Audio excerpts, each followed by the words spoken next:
Mari kita berdoa untuk ibadah kita. Kita satu di dalam ibadah. Kita satu dalam doa. Allah Tuhan kami Yesus Kristus, tak putus-putusnya Tuhan kami menaikkan syukur kami kepadamu atas penyertaan Tuhan, atas kasih karunia Tuhan. Baik melalui nafas kehidupan yang masih dapat kami nikmati sampai dengan malam hari ini, di mana Tuhan memampukan kami untuk berkumpul bersama-sama melalui ibadah, dalam ibadah rumah tangga, melalui virtual, melalui streaming. Tapi kami percaya, hati kami melekat menjadi satu, dalam satu kesatuan sebagai anak-anak Tuhan di dalam gereja POP Citragreen.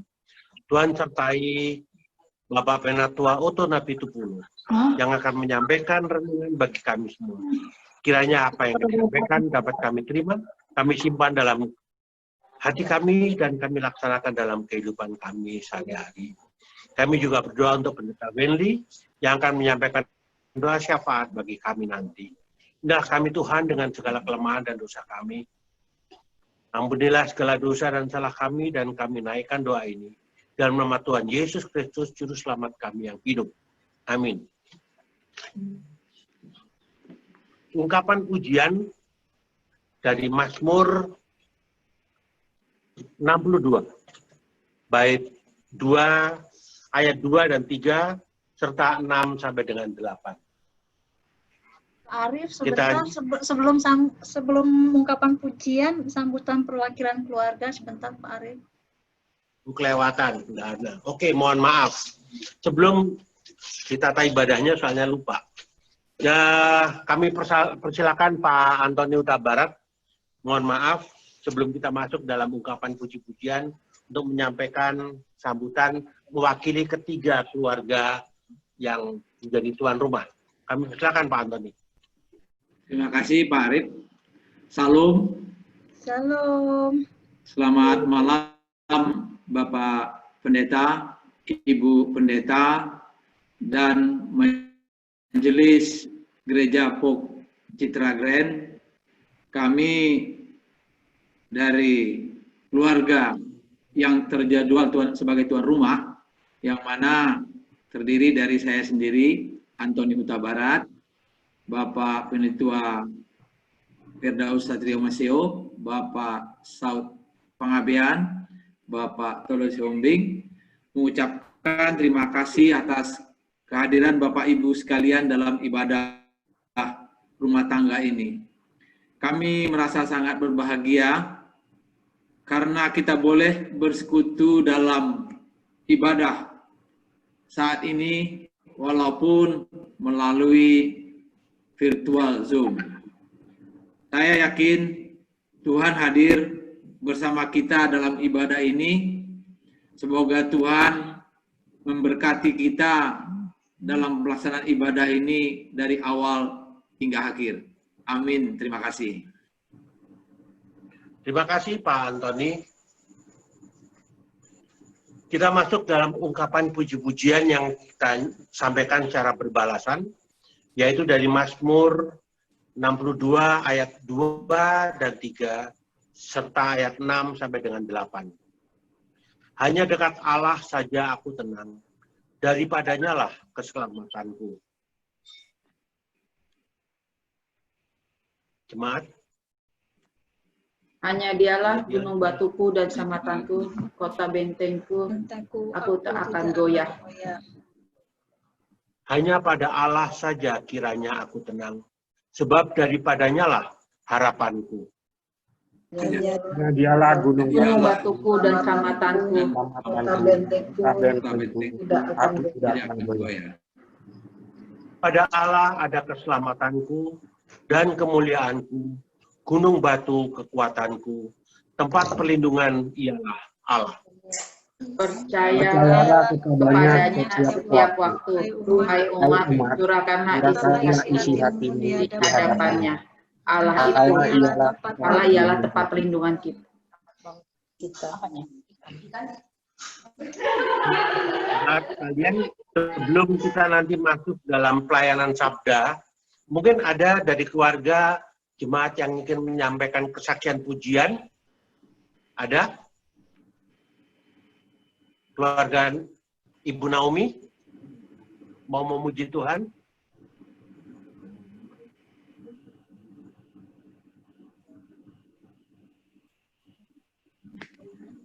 Oke, kalau memang nggak ada, kita memuji Tuhan, kusiapan hatiku Tuhan.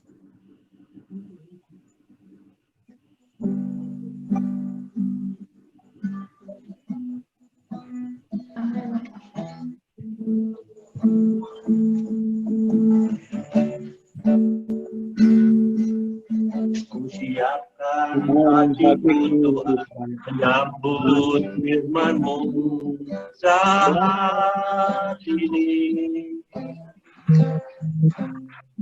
Aku Menyembah-Mu Tuhan dalam hadirat-Mu saat ini.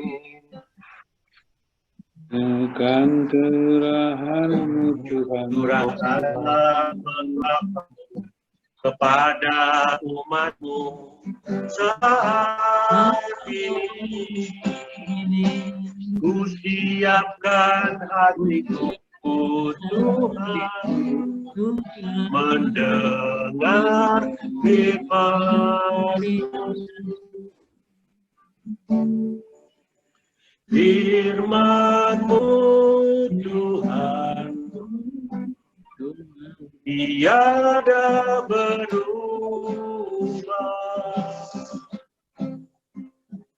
Sejak semulanya dan selama-lama tiada berubah. Firman-Mu Tuhan, penolong hidup. Ku siapkan hatiku Tuhan, menyambut firman-Mu. Ku siapkan hatiku Tuhan, menyambut firman-Mu. Baik, kalau tidak ada kesaksian pujian, kami persilahkan Bapak Penatua Otto Napitupulu untuk menyampaikan renungannya. Kami persilahkan, Pak Otto. Mari Bapak Ibu yang terkasih di dalam Tuhan, sebelum kita bersama-sama merenungkan firman Tuhan, mari kita menundukkan kepala kita, merendahkan hati kita berdoa pada Tuhan. Mari kita berdoa. Bapa yang di sorga, kami bersyukur kepadamu Bapa, untuk malam yang indah hari ini, di tengah keluarga-keluargamu, kami masih meluangkan waktu untuk dapat memuji dan memuliakan nama-Mu. Terima kasih atas penjagaan-Mu Bapa, sehingga sampai hari ini kami semua jemaat-Mu di POG Citra Grand masih dalam keadaan sehat. Kami yakin dan percaya itu semua adalah atas pemeliharaan kasih karunia-Mu kepada kami yang senantiasa selalu merindukan-Mu. Bapa yang di sorga, hadirlah dalam pembacaan firman kami pada malam hari ini di tengah-tengah kami. Buka hati dan pikiran kami, kiranya Engkau saja yang berbicara, Engkau yang menuntun hati dan pikiran kami, agar apa yang dapat Kau sampaikan kepada kami dalam hikmat yang dapat kami terima, dapat kami gunakan dalam kehidupan kami hari lepas hari. Bekerjalah ya Bapa, kami menyerahkan semuanya hanya ke dalam tangan pemeliharaan. Dalam nama Tuhan Yesus Kristus, kami berdoa dan mengucap syukur. Amin. Bapak Ibu yang dikasihi Tuhan, Tuhan berkata bahwa Anda dan saya berharga, diciptakan dalam rahim ibu kita dengan tangannya sendiri. Kita memiliki tujuan di dunia ini.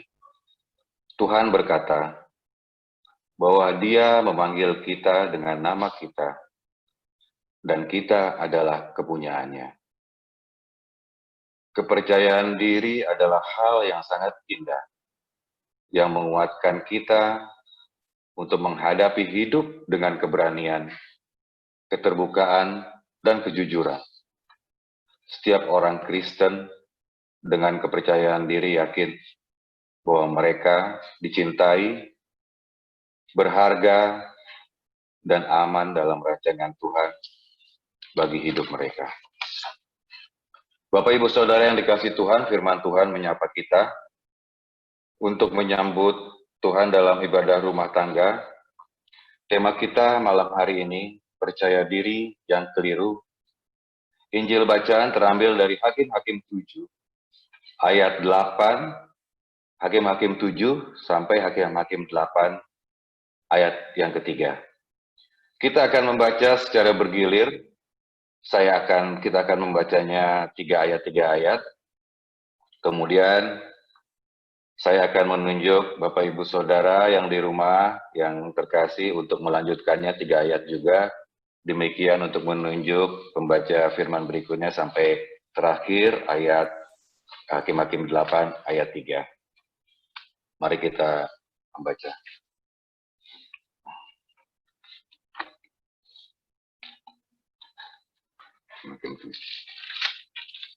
Gideon mengusir musuh. Adapun Yerubbaal itulah Gideon. Bangun pagi-pagi dengan segala rakyat yang bersama-sama dengan dia. Lalu mereka berkemah dekat mata air Harod.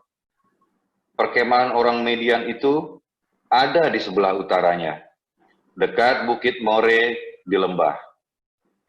Berfirmanlah Tuhan kepada Gideon, terlalu banyak rakyat yang bersama-sama dengan engkau itu daripada yang kukehendaki untuk menyerahkan orang Midian ke dalam tangan mereka.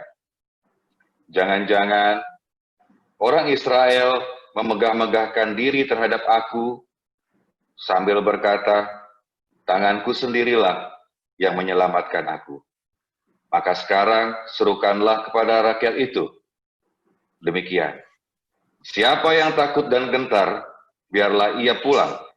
Enyah dari pegunungan Gilead, lalu pulanglah 22.000 orang dari rakyat itu, dan tinggallah 10.000 orang. Disambung dengan Bapak Todo, silakan. 3 ayat. 3 ayat. Tetapi Tuhan berfirman kepada Gideon, masih terlalu banyak rakyat. Suruhlah mereka turun minum air, maka aku akan menyaring mereka bagimu di sana.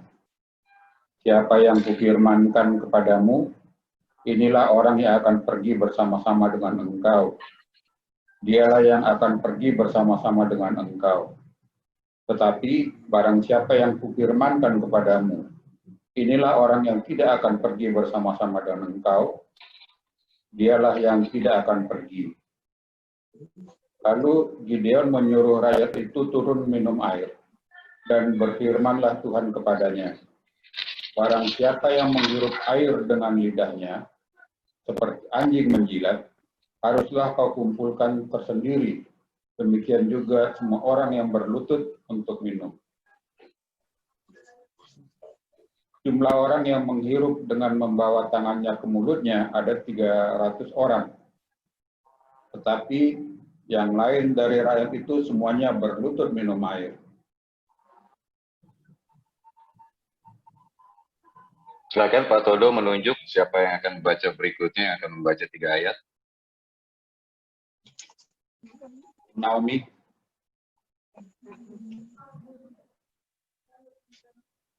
Ayat ke-7.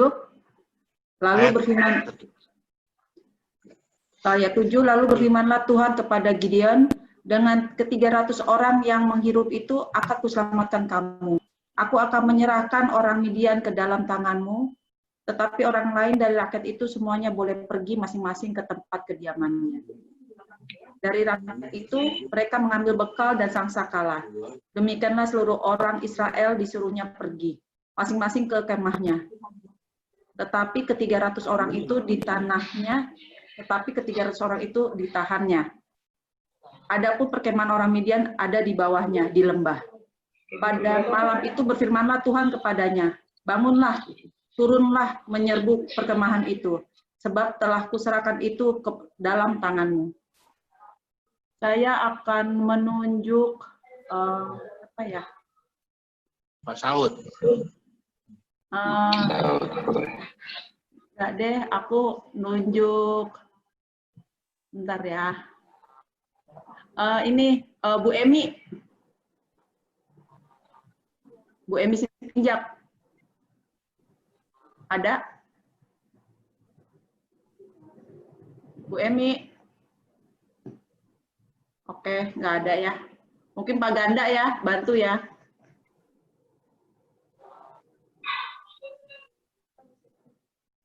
Pak Ganda. Nggak ada juga. Kak Oti. Halo. Ya, ayat 10, Kak.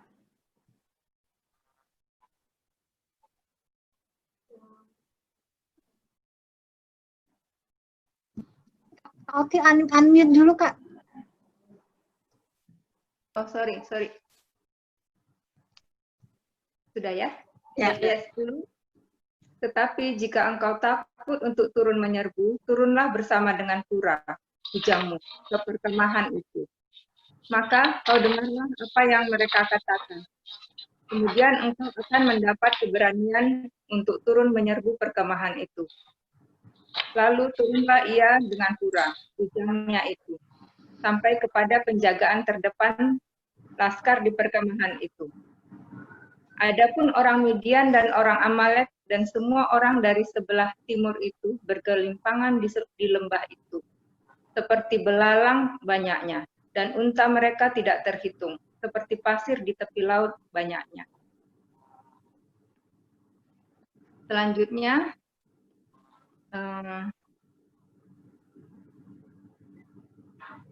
Selanjutnya diteruskan oleh Pak Saud.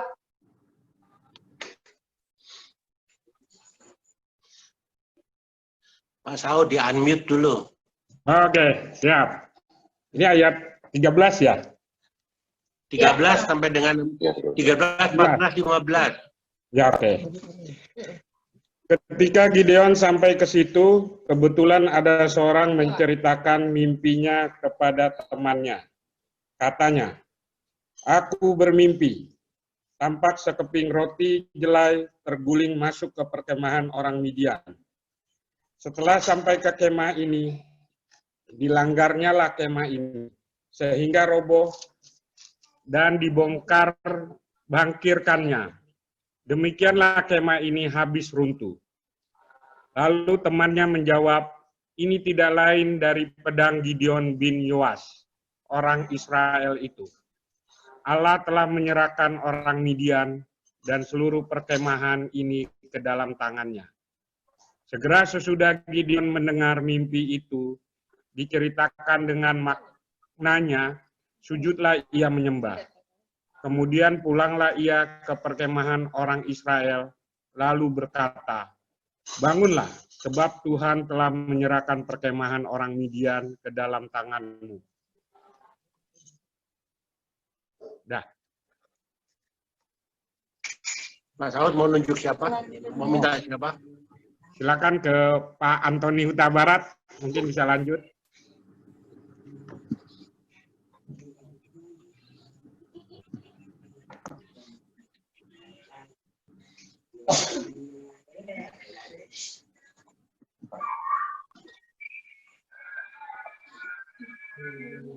Pak Antoni 16, 17, 18. Masih di-unmute, Pak. Tolong di-unmute dulu. Pak Masih Antoni di-mute, unmute, Pak. unmute. Unmute, Suaranya Pak. belum keluar, Pak Antoni. Unmute dulu, Pak. Pak Anton.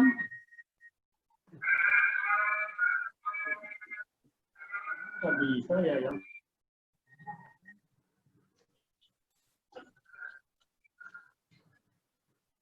Gus nggak bisa unmute ya? Nggak bisa, harus unmute sendiri sebentar. Unmute all mana ya? Unmute all. Oh ini nih, unmute all. Unmute all.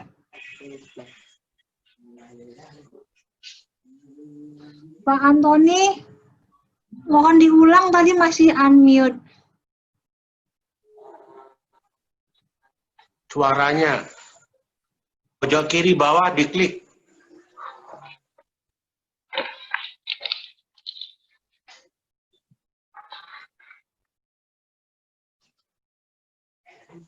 Pak Antoni dengar? Udah? Bisa coba bicara? Belum. Suaranya belum keluar. Ya, Masih oke, unmute. Pojok kiri bawah Unmute diklik. ya?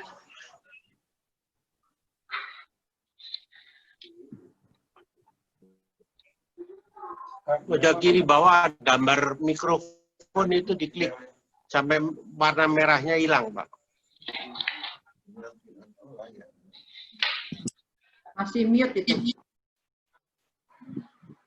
Unmute, Pak.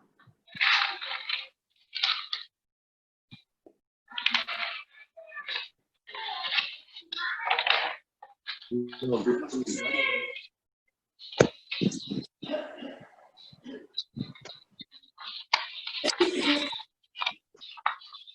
Bisa ya? Bisa dilanjutkan ke Admiral aja deh. Admiral, keluarga.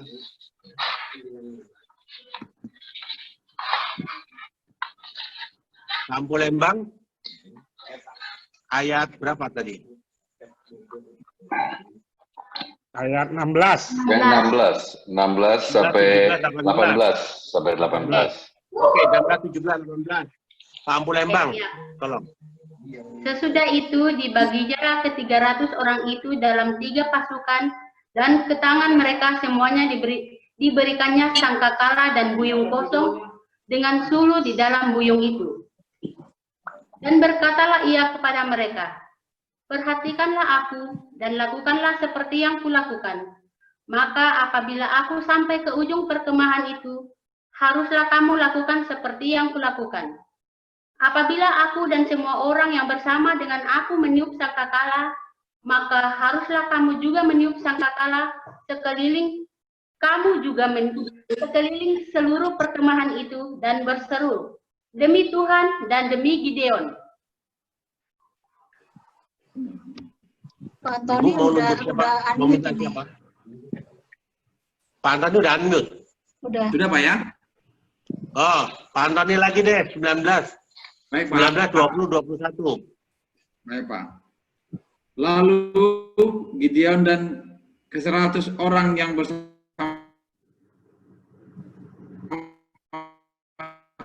bersama dengan dia sampai ke ujung perkemahan itu. Pada waktu permulaan giliran yang ditempatkan, lalu mereka meniup sangkakala sambil memecahkan buyung yang di tangan mereka.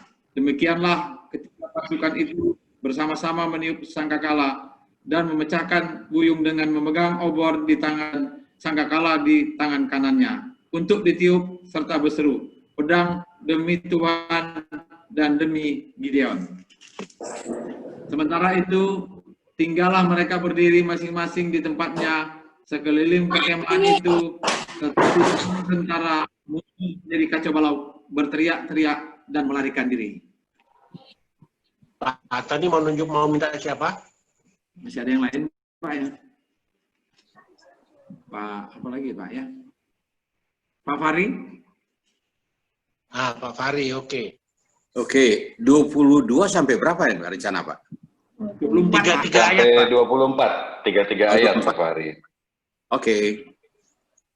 Sedangkan ke-300 orang itu meniup sangkakala, maka di perkemahan itu Tuhan membuat pedang yang seorang diarahkan kepada yang lain, lalu larilah tentara itu sampai ke Betsita, ke arah Serera, sampai ke pinggir Abel Mehola dekat Tabat.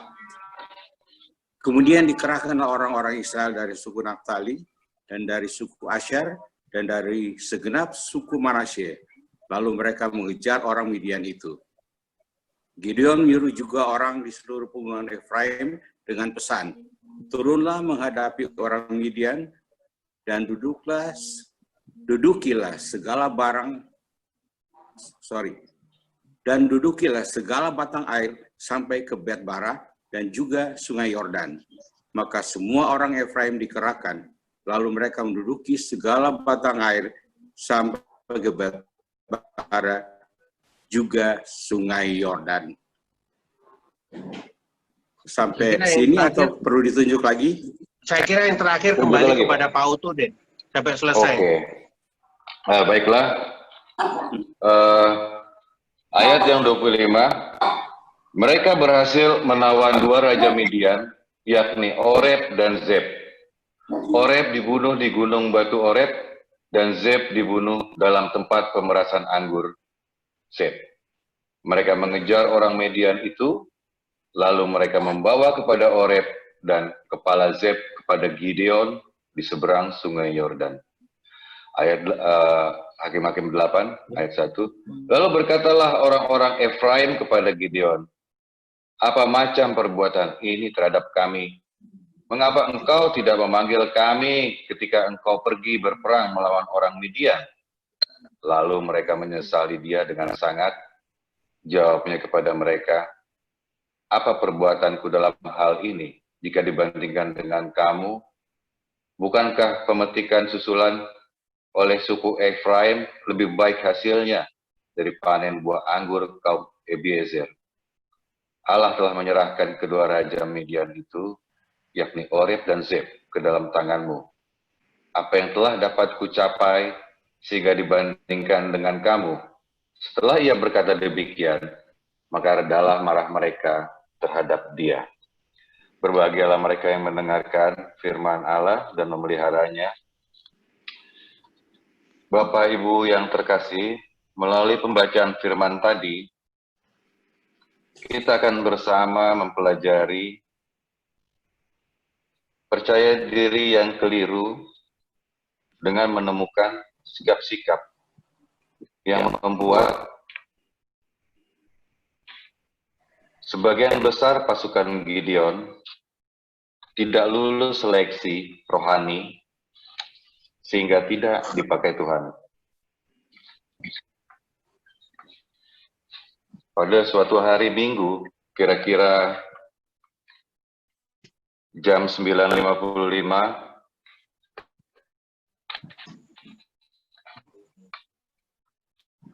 banyak orang sedang menghadiri kebaktian di gereja, jalanan ke tempat wisata untuk menghabiskan akhir pekan. Dan sebagian lagi sedang berada di mal, di rumah, dan melakukan aktivitas seperti biasa. Beberapa dari orang-orang itu adalah milik Tuhan, yang hidup berkenan di hadapannya. Tetapi sebagian besar dari mereka adalah bukan milik Tuhan, termasuk beberapa orang yang berada di dalam kebaktian minggu itu. Bapak Ibu yang dikasih, kebaktian sudah hampir selesai. Pada saat itu, paduan suara sedang melantunkan puji-pujian dengan bersenak semangat. Tiba-tiba terdengar suara keras seperti rekahan bumi. Juga terjadi sedikit goncangan seperti gempa bumi kecil memenuhi ruangan gereja. Jemaat terdiam dan mulai saling memandangi. Sambil bertanya-tanya dalam hati, apa gerangan yang telah terjadi? Gempa bumi kah? Namun belum juga mereka selesai, mereka seisi saling memandang, tiba-tiba sesuatu terjadi lagi. Yaitu sebagian jemaat yang berada di dalam ruangan ibadah tiba-tiba menghilang. Hanya seluruh pakaian dan apa yang mereka pegang tertinggal. Sedangkan tubuh mereka benar-benar menghilang begitu saja. Beberapa anggota paduan suara lenyap. Sebagian kecil jemaat juga lenyap. Beberapa pekerja gereja lenyap. Kebaktian berakhir dalam keadaan yang kacau balau. Sebagian dari jemaat yang hadir mulai syok, sebab mereka mengetahui apa yang baru saja terjadi, walaupun sebagian lagi tetap masih terheran-heran dengan apa yang baru saja terjadi. Di luar gereja ternyata terjadi hal yang sama. Di jalan-jalan, orang dapat menyaksikan pakaian tergeletak, mobil menabrak mobil, dikarenakan supirnya tiba-tiba menghilang. Siaran televisi melaporkan di seluruh dunia. Terjadi hal yang aneh, karena beberapa orang tiba-tiba menghilang begitu saja. Orang-orang yang tertinggal ingin jawaban yang cepat. Bagi mereka, adalah orang-orang yang tertinggal dan mereka akan segera menghadapi masa aniaya besar. Bangunan-bangunan gereja akan dengan cepat dipenuhi oleh jemaat pada saat itu. Mereka menangis histeris, berteriak-teriak di depan salib dan mimbar. Ada banyak teriakan yang berkata, Tuhan, mengapa Engkau meninggalkan aku? Bukankah aku sudah melayanimu? Bukankah aku sudah memberi persembahan yang besar? Bukankah aku ini rajin ke gereja? Akan ada banyak hamba Tuhan dipermalukan saat itu. Sebab mereka termasuk orang-orang yang tertinggal. Padahal mereka sering berkhotbah. Mereka adalah pemain musik gereja, ketua pelayanan, dan lain-lain. Bapak, Ibu, Saudara yang terkasih, ilustrasi tadi adalah untuk saudara dan saya, di mana kita sebagai umat Tuhan harus dalam kondisi siaga satu secara rohani seperti 300 pasukan Gideon. Kita akan belajar bagaimana Tuhan meminta Gideon untuk segera menyelamatkan umat Israel yang sedang di bawah keadaan tertekan. Mereka banyak hidup di gua-gua. Mereka ke ladang, lalu kembali ke gua karena mereka takut dengan tentara-tentara Midian. Mereka tidak dapat memuji dan memuliakan Allah. Lalu Tuhan memilih Gideon dan berbicara kepada Gideon untuk segera membebaskan bangsa Israel dari pasukan dan penindasan tentara Gideon, untuk agar selanjutnya kembali kepada Tuhan, menyembah Allah Israel, Bapak Ibu yang terkasih, kita akan membahas firman Tuhan. Kita akan melihat pada saat Gideon dipanggil oleh Tuhan, pada saat Tuhan berbicara kepada Gideon, pembicaraan Tuhan kepada Gideon dapat kita lihat di dalam Hakim-Hakim 6 ayat yang ke-11 dan 12. Kita dapat membacakan. Kemudian datanglah malaikat Tuhan dan duduk di bawah pohon terbatin di Ofra, kepunyaan Yoas. Jadi Gideon adalah anak dari Yoas, orang Ebiezer itu. Sedang Gideon anaknya menggirik gandum dalam tempat pemerasan anggur, agar tersembunyi bagi orang Midian. Malaikat Tuhan menampakkan diri kepadanya dan berfirman kepadanya demikian. Tuhan menyertai engkau, ya pahlawan yang gagah berani. Itulah saat Tuhan melalui malaikatnya meminta Gideon untuk menyelamatkan bangsa Israel dari bangsa Midian. Bapak Ibu, kita akan mempelajari bagaimana Tuhan meminta Gideon syarat-syarat apa saja yang dilakukan Gideon untuk dapat memilih bangsa Israel untuk dapat berperang bersama Tuhan, membebaskan Israel, dan agar dapat bersekutu kembali memuji dan memuliakan Tuhan.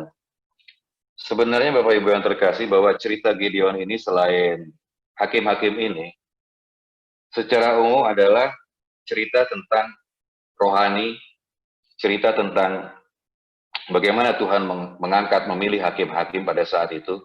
Pada saat biasanya bangsa Israel itu kan kebanyakan pada saat itu mengembara, tinggal di beberapa daerah. Mereka pergi ke suatu daerah, tinggal di suatu wilayah tertentu. Biasanya di situ mereka lupa untuk selalu bersekutu dan menyembah Allah Yakub, Allah mereka, Allah Israel. Dan biasanya disitulah Tuhan berbicara kepada dan menunjuk seorang hakim untuk kembali mengembalakan umat Israel, kembali memuji dan memuliakan Dia. Kita akan mulai membahas syarat menjadi pasukan Gideon. Berikut saya akan bagikan kepada saudara sesuai dengan isi firman yang telah kita bacakan tadi, 3 hal yang menjadi syarat utama menjadi pasukan Gideon. Yang pertama, tidak hidup dalam kesombongan. Hakim-Hakim 7 ayat 2, kalau kita sudah baca tadi, berfirman, firman Tuhan kepada Gideon, terlalu banyak rakyat yang bersama-sama dengan engkau, daripada yang kukehendaki untuk menyerahkan orang Midian ke dalam tangan mereka. Jangan-jangan orang Israel memegah-megahkan diri terhadap aku, sambil berkata, tangankulah sendiri yang menyelamatkan aku. Saudara harus menyadari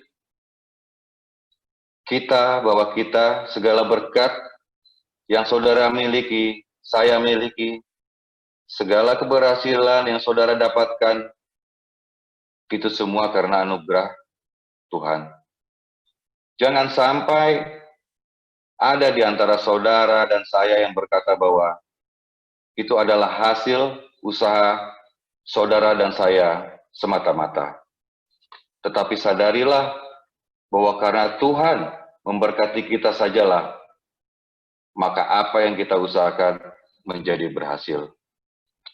Bapak Ibu Saudara yang terkasih, kalau kita lihat sekarang begitu banyak motivator yang digemari banyak orang, padahal yang diajarkan ialah bagaimana dapat menjadi kaya dan sukses, belajar tentang hipnoterapi, bahkan juga pengajaran dilakukan pada anak-anak kecil.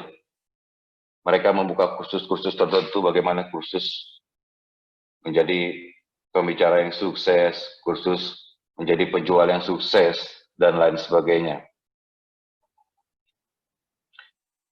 Pengajaran demikian bersumber dari ajaran dan aliran yang disebut New Age Movement, yang inti pengajarannya adalah bahwa tanpa Tuhan, aku dapat melakukan segalanya. Ini sama kembali kepada zaman ketika manusia hendak mendirikan menara Babel, tetapi tidak mengundang campur tangan Tuhan. Ada 3 perbedaan mendasar Bapak Ibu yang terkasih antara ajaran Alkitab dengan ajaran New Age Movement. Yang pertama, bahwa Alkitab mengajarkan Tuhan adalah kekuatanku. New Age Movement mengajarkan kekuatanku lah Tuhan. Alkitab mengajarkan bahwa bagi Allah tidak ada yang mustahil. New Age mengajarkan tidak ada yang mustahil bagiku.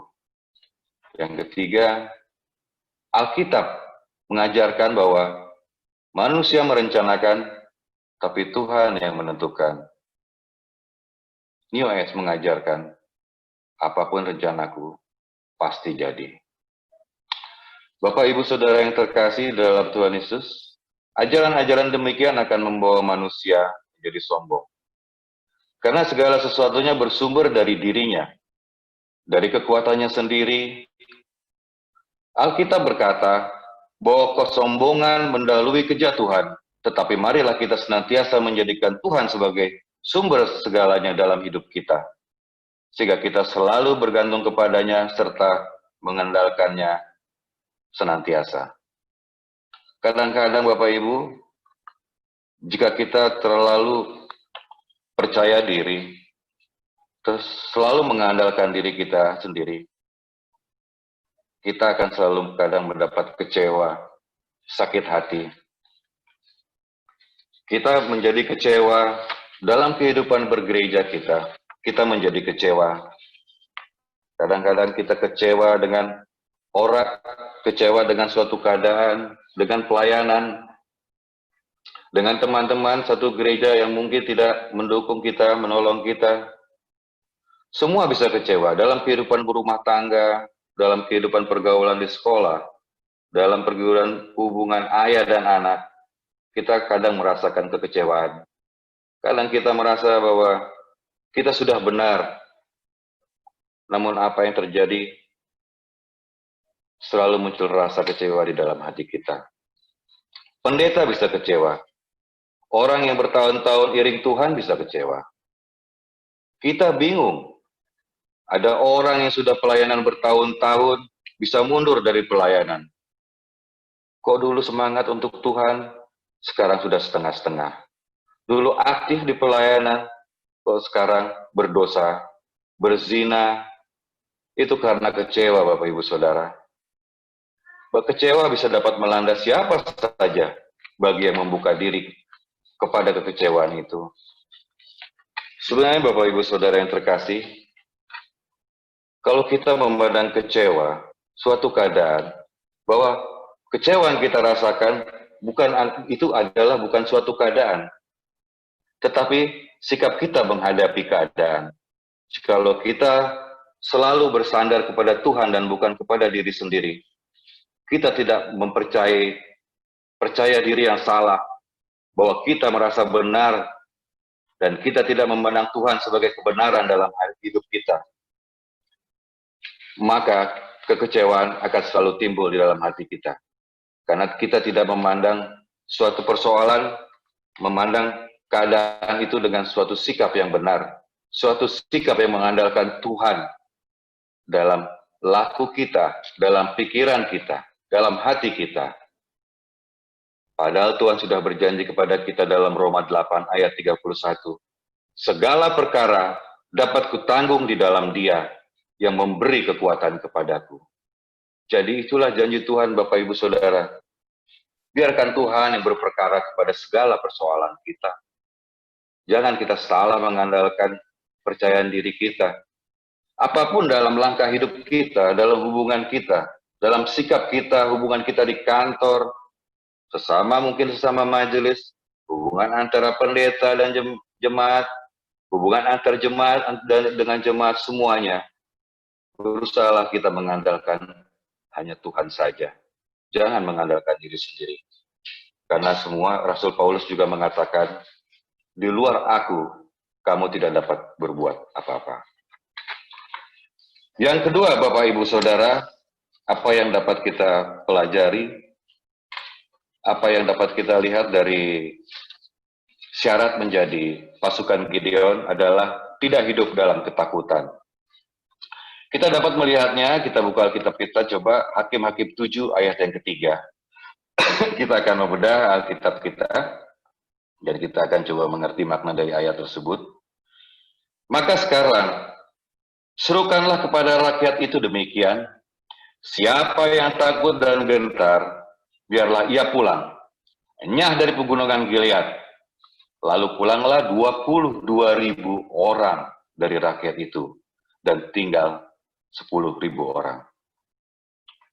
Wahyu 21 ayat 8 mengatakan, tetapi orang-orang yang penakut, orang-orang yang tidak percaya, orang-orang yang keji, orang-orang pembunuh, orang-orang sundal, tukang-tukang sihir, penyembah-penyembah berhala, dan semua pendusta, mereka akan mendapat bagian mereka di dalam lautan yang menyala-nyala oleh api dan belerang.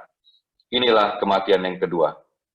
Bapak Ibu Saudara yang terkasih, ketakutan ialah salah satu senjata iblis yang paling ampuh untuk menyerang kita. Ada 72 jenis ketakutan yang dapat kita temuin dalam kehidupan kita. Iblis sering membuat saudara dan saya takut akan masa depan, takut tidak sembuh, takut makan apa besok, takut tidak bisa menyekolahkan anak-anak, dan menebarkan berbagai macam pikiran yang membuat saudara ketakutan. Tetapi Tuhan Yesus berkata kepada kita, janganlah kamu takut. Ada 368 kali dalam Alkitab di mana Tuhan berkata kepada umatnya, jangan takut. Berarti Bapak Ibu Saudara, setiap hari dalam hidup kita, kita tidak perlu takut. Karena itulah janji Tuhan kepada kita umatnya. Tuhan berfirman kepada kita untuk selalu jangan takut. Ayub 3 ayat 25 mengatakan, karena yang kutakutkan, itulah yang menimpa aku, dan yang kucemaskan, itulah yang mendatangi aku. Ketakutan itu bertolak belakang dengan iman. Ketika saudara dan saya takut, maka iman saudara dan saya akan menjadi lemah. Tetapi waktu saudara menyingkirkan ketakutan itu, maka iman saudara akan menjadi kuat. Mari hadapi hari depan dengan penuh iman. Saudara dan saya tidak perlu takut dengan kabar-kabar bahaya. Bahkan kalau hari-hari ini, Bapak Ibu Saudara, orang-orang sedang ketakutan dengan virus corona, kita tidak perlu takut. Kita akan selalu tetap berdoa dan percaya bahwa janji dan perlindungan Tuhan selalu ada bagi kita. Dalam Mazmur 91 ayat 5-7, Tuhan berkata, engkau tidak usah takut terhadap kedahsyatan malam, terhadap panah yang terbang di waktu siang, terhadap penyakit sampar yang berjalan di dalam gelap, terhadap penyakit menular yang mengamuk di waktu petang. Walau 1.000 orang rebah di sisimu, dan 10.000 di sebelah kananmu, tetapi itu tidak akan menimpamu. Engkau hanya menonton dengan matamu sendiri dan melihat pembalasan terhadap orang-orang fasik. Jangan takut, tetapi percayalah akan janji Tuhan. Tuhan teruslah melangkah dengan iman percaya bahwa pernyataan Tuhan sempurna atas hidup saudara. Yang ketiga, Bapak Ibu, hal-hal apa saja yang menjadi syarat menjadi pasukan Gideon yang Tuhan minta kepada Gideon adalah tidak hidup dalam ketamakan. Kita dapat melihatnya dari Hakim-Hakim 7 ayat 5-6 yang telah kita baca tadi. Lalu Gideon menyuruh rakyat itu turun minum air, dan berfirmanlah Tuhan kepadanya, barang siapa yang menghirup air dengan lidahnya seperti anjing penjilat, haruslah kau kumpulkan tersendiri. Demikian juga semua orang yang berlutut untuk minum. Jumlah orang yang menghirup dengan membawa tangannya ke mulutnya ada 300 orang. Tetapi yang lain dari rakyat itu, semuanya berlutut minum air. Bapak Ibu Saudara yang terkasih, Alkitab mengisahkan juga mengenai seorang panglima tentara Aram yang sakit kusta, bernama Naaman. Suatu kali, Naaman datang kepada Nabi Elisa untuk minta disembuhkan dari sakit kusta. Setelah akhirnya Naaman mentaati perintah Nabi Elisa untuk membenamkan diri di Sungai Yordan, maka mukjizat terjadi dan Naaman disembuhkan Tuhan dari sakit kustanya. Kemudian Naaman bermaksud memberikan sejumlah besar uang kepada Nabi Elisa. Tetapi Nabi Elisa menolak pemberian tersebut. Ketika di tengah perjalanan pulang, tiba-tiba bujang dari Nabi Elisa yang bernama Gehazi menyusul Naaman. Gehazi sangat menginginkan sejumlah besar uang yang dibawa Naaman. Gehazi sangat ingin menjadi kaya. Alkitab berkata, orang yang ingin kaya akan jatuh dalam berbagai pencobaan. Bapak Ibu Saudara, kalau kita hidup dalam kebenaran, kita tidak perlu mengejar-ngejar berkat. Karena Tuhan akan memerintahkan berkat-Nya untuk mengikuti perjalanan hidup kita. Ketika akhirnya Gehazi menerima sejumlah uang dari Naaman, Gehazi berpikir bahwa Elisa tidak tahu perbuatannya. Tetapi Tuhan memberitahu Elisa, camkan baik-baik bahwa mata Tuhan senantiasa mengawasi kehidupan kita. Jangan berpikir bahwa Tuhan tidak tahu apa yang saudara dan saya perbuat. Lalu kita akan melihat Bapak Ibu, kalau kita mendengar ceritanya, apa yang terjadi pada Gehazi? Baru saja Gehazi masuk dan tampil di depan tuannya, berkatalah Elisa kepadanya, dari mana engkau Gehazi? Jawabnya, hambamu ini tidak pergi kemana-mana. Tapi kata Elisa kepadanya, bukankah hatiku ikut pergi ketika orang itu turun di atas keretanya mendapatkan engkau? Maka sekarang engkau telah menerima perak dan dengan itu dapat memperoleh kebun-kebun, kebun zaitun, kebun anggur, kambing domba, lembu sapi, dan semua budak laki-laki dan budak perempuan. Tetapi penyakit kusta Naaman akan melekat kepadamu dan kepada anak cucumu untuk selama-lamanya. Maka keluarlah Gehazi dari depannya dengan kena kusta, putih seperti salju. Saudara yang terkasih dalam Tuhan Yesus, mari jangan sampai kita menjadi orang-orang yang tamak. Jangan lupa kita mengembalikan persepuluhan yang menjadi milik Tuhan. Gereja juga memberikan persepuluhan kepada sinode. Angka 10 juga berbicara mengenai 10 perintah Tuhan. Dan tidak ada seorang pun yang sanggup melakukannya dengan sempurna. Sehingga mendatangkan penghukuman dan kutuk. Waktu kita berikan yang 10%, maka Tuhan akan mengangkat kutuk itu dari hidup kita. Dan kita boleh menikmati yang 90%. Berbicara angka 9, yaitu angka berkat. Kita dikandung oleh ibu kita selama 9 bulan. Ada 9 buah roh. Ada 9 kata dalam doa Bapa kami. Kata berkat dalam doa Bapa kami. Bapak Ibu yang terkasih, tidak heran jika orang yang tidak mengembalikan perpuluhan, maka ia seperti orang yang terkena sakit kusta. Orang yang sakit kusta satu persatu anggota tubuhnya rontok. Berlahan-lahan jari tangannya rontok, jari kakinya rontok, daun telinganya rontok, dan seterusnya. Demikian juga orang yang tidak mengembalikan persepuluhannya yang adalah milik Tuhan. Maka tidak heran kalau damai sejahteranya rontok, kesehatannya rontok, dan seterusnya. Bahkan seperti Gehazi, yang keturunannya juga mengalami kutuk, sakit kusta. Jangan sampai keturunan kita terkena kutuk akibat saudara dan saya tidak menaati firman Tuhan.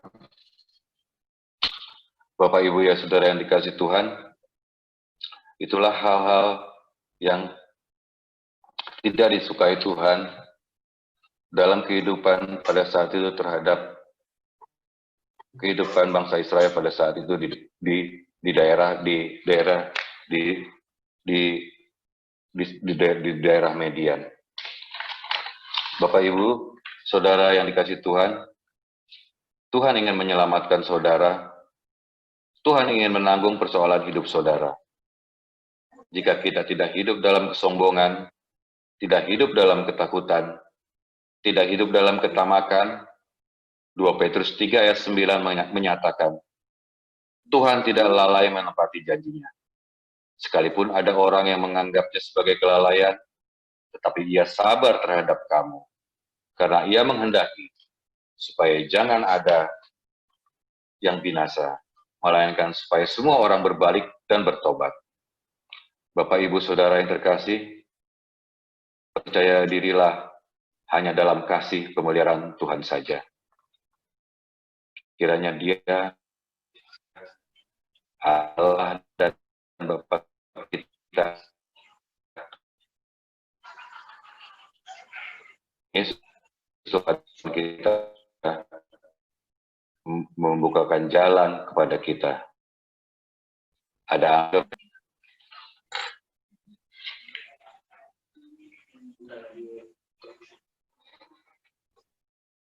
silakan Pak Penatua Arif. Terima kasih Pak Penatua Oto untuk renungannya yang mengajarkan kita untuk jangan percaya diri, mengambil percaya diri yang keliru. Ibu Bapak sekalian yang diberkati, Gembala Jemaat Pendeta Budianto, calon Gembala Pendeta Yosefin, anggota Majelis Gereja Pukitra Grand, dan jemaat semua yang hadir pada malam hari ini dalam ibadah rumah tangga. Kita akan masuk dalam pujian Selidiki Aku yang akan dinyanyikan oleh keluarga Banjirio. Saya persilakan Pak Rio.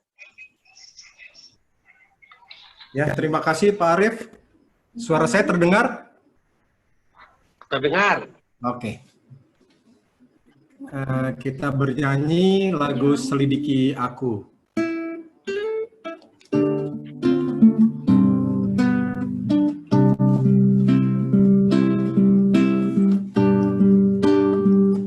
Selidiki aku, lihat hatiku, apakah ku sungguh mengasihimu, Yesus, Kau yang Maha Tahu dan menilai hidupku, tak ada yang tersembunyi bagimu.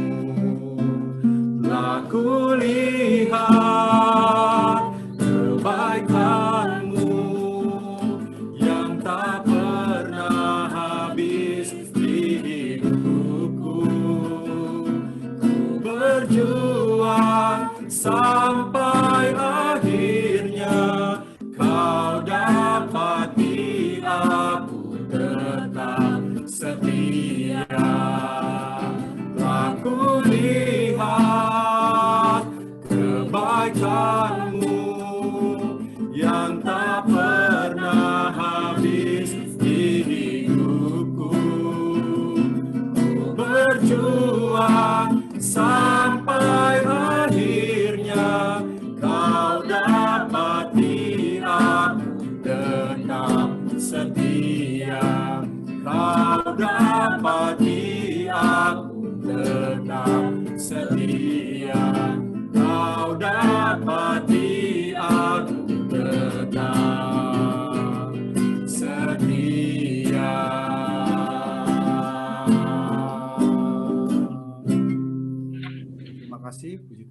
Terima kasih keluarga Panjirio Sinaga.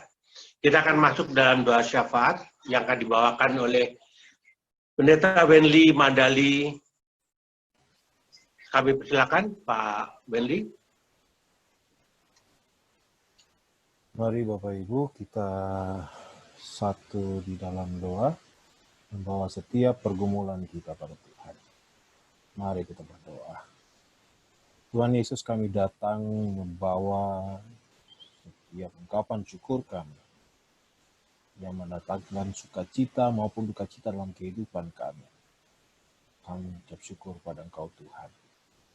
Karena kami yakin dan percaya apa yang Engkau buat dalam kehidupan kami, itulah yang terbaik.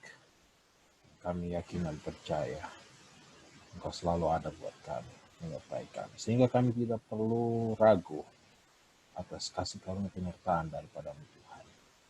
Tuhan, saat ini kami sudah memuji, memuliakan Engkau. Kami sudah mendengarkan firman-Mu. Terima kasih Tuhan sudah mengizinkan kami beribadah walaupun lewat media Zoom ini. Tapi kami yakin dan percaya tidak pernah mengurangi sukacita kami untuk datang beribadah pada Engkau.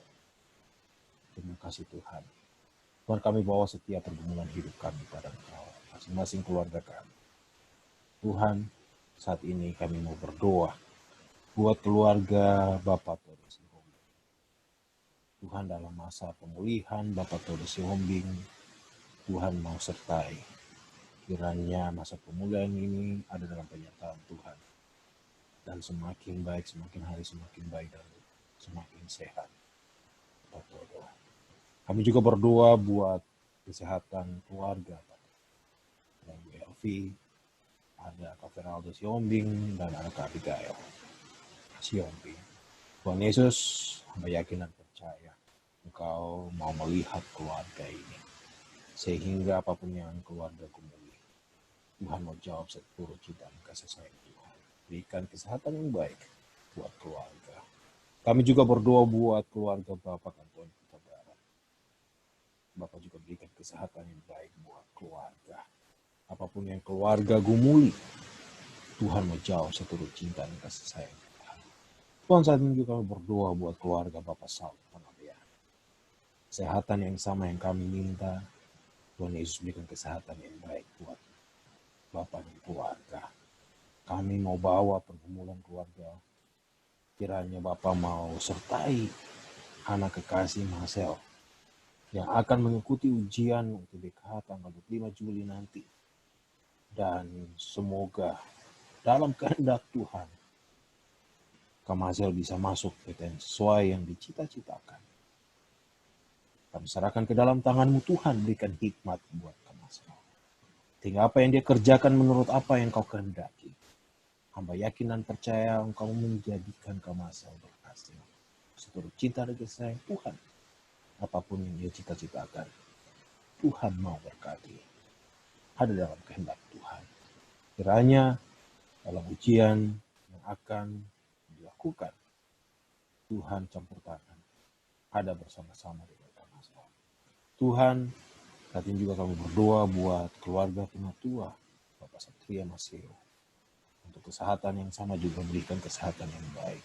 Pergumulan keluarga, Bapak mau jawab seluruh cinta dan kasih sayang Tuhan. Apapun yang keluarga gumuli, anak kekasih yang jauh, kami serahkan ke dalam tangan Tuhan. Biar semua dalam penjagaan dan perlindungan Tuhan. Semua yang keluarga gumuli, Tuhan jawab. Tuhan, saat ini kami berdoa buat jemaat Pok Citra Grand, gereja Pok Citra Grand, yang mengalami keadaan tubuh yang lemah atau sakit. Ada Opa Martin, adik dari Opa Hari. Tuhan Yesus mau berkati, mau sertai masa penyembuhan dan pemulihan dari Opa Martin. Kiranya Tuhan memberkati setiap para dokter dan perawat yang menangani, dan juga makanan dan obat-obatan yang Opa Martin makan dan minum. Kami juga membawa ibunda dari penatua Joni Simanjuntak. Tuhan, semua terjadi menurut kehendak-Mu Tuhan. Biarlah Tuhan memberikan yang terbaik. Biarlah Tuhan mau mengangkat setiap rasa sakit dan ibunda rasakan. Kami minta hanya kehendak-Nya yang jadi Tuhan atas kehidupan ibunda dari Bapak Penatua John Simanjuntak. Biarlah kehendak-Nya yang jadi, bukan kehendak kami yang jadi. Karena Tuhan tahu apa yang terbaik. Tuhan, saat ini juga kami mau berdoa, mau bawa acara pisah sambut dari gembala kami, Bapak Pendeta Budianto Sulanto Simprona, dengan Ibu Pendeta Josephine. Tuhan Yesus yang akan diadakan pada tanggal 2 Agustus nanti. Hamba serahkan ke dalam tangan-Mu Tuhan. Biarlah terjadi menurut kehendak Tuhan. Biarlah semua mendatangkan sukacita dan damai sejahtera. Hamba serahkan biar semua terjadi dengan baik adanya. Tuhan Yesus, kami mau berdoa juga Tuhan, buat bangsa dan negara kami. Berkati Bapak Presiden bersama staf kejadian. Tuhan berikan kekuatan dan kesehatan yang baik. Tuhan berikan hikmat buat beliau. Sehingga segala sesuatu yang beliau putuskan untuk negara ini mendatangkan damai sejahtera sukacita. Karena Engkau memberkati negara ini. Tuhan Yesus jaga lindungi kami. Tuhan, kami juga mau berdoa buat panitia pemilihan majelis. Berikan setiap hikmat buat mereka. Biarkah apa yang mereka tentukan berdasarkan takut akan Tuhan. Biarlah apa yang mereka tentukan itu adalah berasal daripada Tuhan. Sehingga Tuhan memberikan mereka hikmat daripada-Mu.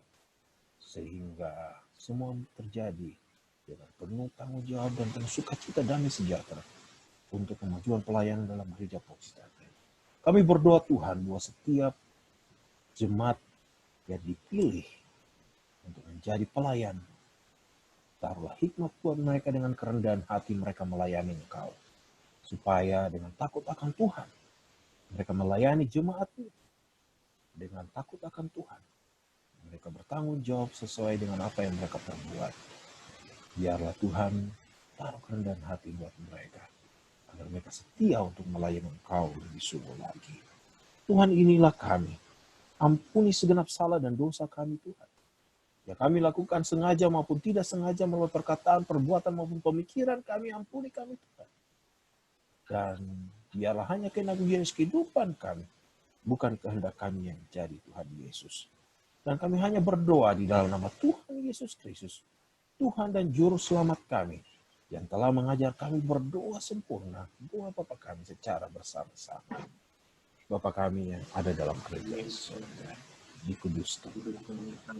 Datanglah kerajaan. Bila kehendak di bumi seperti di surga. Bila kami pada hari ini makanan kami yang secukupnya, dan ampuni kami akan kesalahan kami, seperti kami juga mengampuni orang bersalah kepada kami. Dan jangan membawa kami ke dalam pencobaan, tetapi lepaskanlah kami daripada yang jahat. Karena Engkau yang kerajaan dan kuasa dan kemuliaan sampai selama-lamanya. Amin. Terima kasih Pak Pendeta Wendy. Jemaat yang dikasihi Tuhan, marilah kita mempersembahkan korban syukur kepada Tuhan dengan berlandaskan firman Tuhan yang tertulis di dalam Mazmur 50 ayat 23 yang menyatakan, siapa yang mempersembahkan syukur sebagai korban, ia memuliakan aku. Siapa yang jujur jalannya, keselamatan yang dari Allah akan kuperlihatkan kepadanya.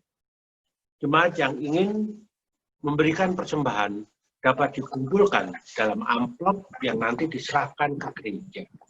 Persembahan juga dapat disampaikan, dan ini sangat disarankan, melalui transfer ke rekening gereja atau menggunakan link aja, OVO, GoPay, dan caranya dengan memilih salah satu platform di atas untuk pengiriman persembahan, lalu scan barcode, dan diisi jumlah yang akan ditransfer, dan terakhir melakukan konfirmasi.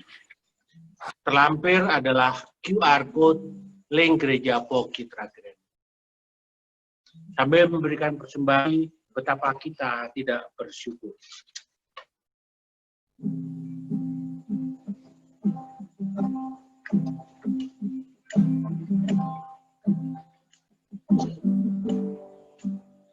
Betapa kita tidak bersyukur, bertanah air kaya dan subur, lautnya luas, gunungnya megah, menghijau padang, bukit dan lembah. Itu semua berkat karunia Allah yang agung maha kuasa. Itu semua berkat karunia Allah yang agung maha kuasa. Itu semua berkat karunia Allah yang agung maha kuasa. Itu semua berkat karunia Allah yang agung maha kuasa. Hormat bangkit berdiri, kita akan mendoakan persembahan. Tuhan Yesus Kristus, malam hari ini kami telah menyampaikan sebagian dari berkat yang Tuhan berikan kepada kami, yang Tuhan izinkan untuk kami terima. Oleh karena Tuhan, apa yang kami terima, sebagian kami serahkan kepada Tuhan melalui gereja Bukti terakhir. Kiranya Tuhan menyertai majelis gereja yang mengelola persembahan ini, sehingga dapat digunakan untuk kemuliaan nama Tuhan. Berkati tangan telah memberikan persembahan ini, berkat berlimpah tercurah kepada keluarga mereka. Terima kasih Tuhan, inilah doa kami dalam nama Tuhan Yesus, kami telah berdoa dan mengucap syukur. Kita tetap berdiri, kita akan mengakhiri ibadah rumah tangga kita malam hari ini dengan nyanyian penutup oleh keluarga Bapak Todo Siombing, hidup ini adalah kesempatan. Kami persilakan.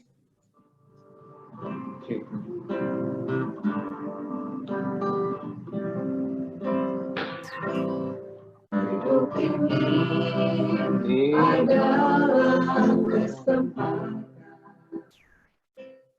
Hidup ini untuk melayani Tuhan. Jangan sia-siakan waktu yang Tuhan. Hidup ini hanya sementara. Oh Tuhan, pakailah hidupku selagi aku masih kuat. Bila saatnya nanti ku tak berdaya lagi, hidup ini sudah jadi berkat. Bila saatnya nanti ku tak berdaya lagi, hidup ini sudah jadi berkat. Terima kasih keluarga Todo Siombing. Ibu Bapak sekalian, sebelum kita menerima berkat, saya mohon Ibu Bapak menyalakan semua videonya, sehingga nanti oleh host akan diambil fotonya, supaya kita nampak ceria semuanya. Baik, kita akan menerima berkat. Kami persilahkan Pak Penatua Otto.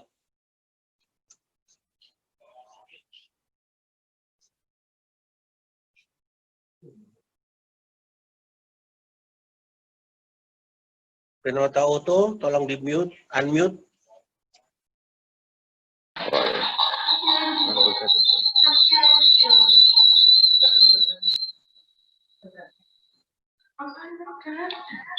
Bapak, Ibu, Saudara, terimalah berkat yang dari Tuhan.